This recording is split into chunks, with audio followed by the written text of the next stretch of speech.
bila nak pergi sekolah, jalan jam. Ada program solat hajat untuk calon-calon SPM. Bila nak sampai ni, lagi sikit ni. Hai.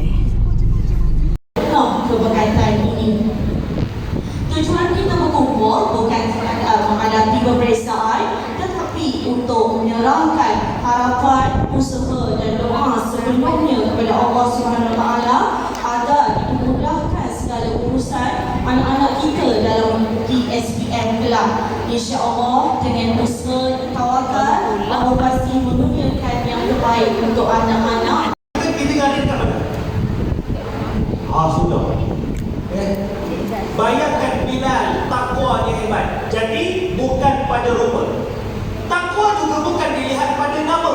Da'i hadari. Mungkin takwa lebih. Belum tentu bang.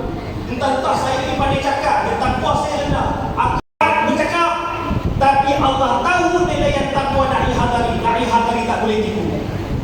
Sebab tu tuan-tuan dan puan-puan, Allah ingatkan kita